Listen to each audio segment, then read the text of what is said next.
Hi everyone, Agi here. So today the subject is going to be on spirituality, the spiritual journey, and um, what brings a peace of mind. Uh, and I'm going to say this based on um, what I have learned.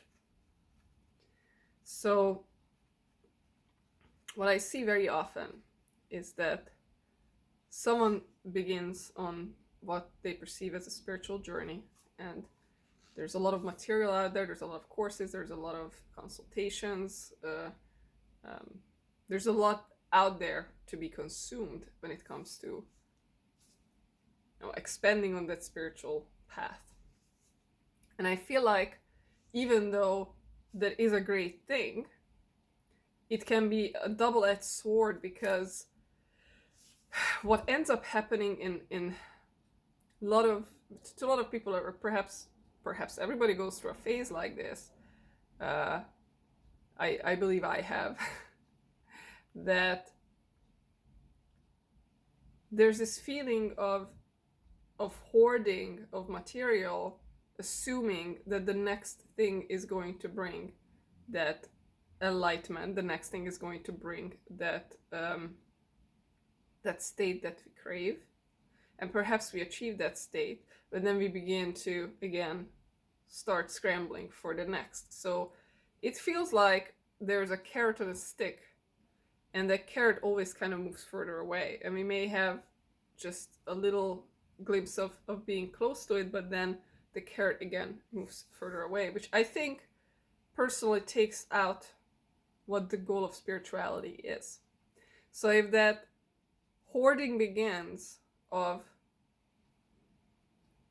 continuous quote unquote improvement, meaning it's never enough, I am never good enough, there's still more, I still have to do more. And the problem is not with the fact that there isn't more. The problem is not with the fact that there isn't always room to grow and there's always room for taking the next class. But the issue is with the fact that there is no presence, there's no peace with the moment here and now. There's always that perceived peace out in the future somewhere else. So this means it's the courses, perhaps the marketing is the issue, by the way. How some of these courses are marketed in general, that they put out this idea that you're not quite good enough. You shouldn't be satisfied yet. Satisfaction is going to come if you do this, and then all of a sudden you're going to get maybe material things or some stuff that supposedly is going to bring you that conviction that now you have done something right in your spiritual journey, because you have the word manifestation is used many times for getting something in the physical world. Now, the problem is that when we put the satisfaction always, the feeling of perceived satisfaction always in the future, is that there's no peace here and now, which is essentially what we're all seeking. We're seeking to feel good here and now. The here and now is always here and now. The here and now is never in a future, and there's always that carrot on the stick. There could be more. There could be more this, there could be more that, there could be more, experience, there could be more growth, there could be more knowledge, there could be more stuff, material stuff, right? So I would say that I cannot speak with full integrity on focusing out on what could be, because I feel that takes the person out of the moment, wanting to reach into something that is not now.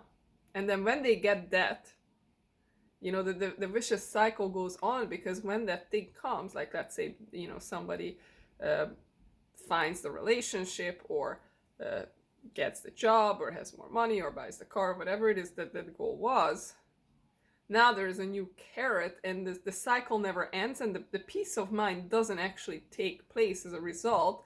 Maybe the ego is brushed that I have achieved something, but the true peace doesn't come from that material item. the true peace comes from now. If you cannot make that peace with that moment now, I can guarantee you that that thing is not going to bring it.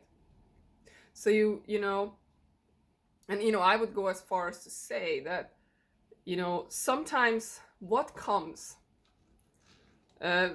actually comes as a result of us acting from, making steps forward from in the place of integrity and intuition, meaning we follow our creativity, we follow that kind of that momentary flow of creativity, that momentary flow of inspiration, that momentary flow of intuition that's here now in the moment, because at the end of the day we only have capacity for so much, right? We can only do so many things at once, and that is our moment. This is what we can be at peace with, that right now everything is in perfection. I am simply moving forward step by step. I connect with my soul, and right now that is perfection. And besides that, another very important factor is to have the ability to be present if something arises that is not, for example, planned, or that's not the deliberate, proactive motion forward. Let's say something arises, a life situation arises. The life situation brings certain aspects of negative emotion, perhaps. And now we are in a place where something arises. How can we be present? How can we process this here and now? How can we be there for ourselves and give space for whatever arises? Let it rise up, let it rise through, and let it dissolve. Because when there is allowing, when there is presence for it, it dissolves. This is where the peace comes from. And then, if something were to arise and if we were to process it, now there's again that space, and we can again create proactive decisions, right? We can walk in our intuition, we can walk in our creativity, we can walk in our inspiration.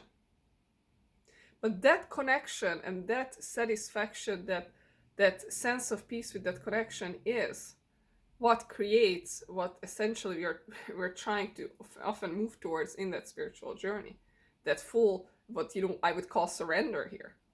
That full kind of allowing, giving space, and moving forward. If we do have intuitive messages coming through, if we do have inspirations coming through, not judging them, but having the courage to act on them, not holding ourselves back, not suppressing emotions, giving it space, right?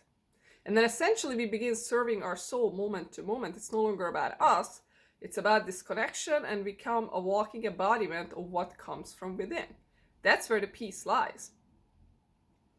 And then what comes through as a result of us acting creatively, us acting out of inspiration, us acting out of, that clear space within, because we are allowing emotions to just simply pass through. What comes as a result is what we quote unquote manifest, right? But the manifestation itself, what comes as a result, is not essentially the goal. That's something that is given some level of freedom of what comes in as a result. And that doesn't mean that we cannot have visions, because there is intuitive visions of let's move forward in this direction. That's fine. But there is no, I guess I would say, egoic force visions.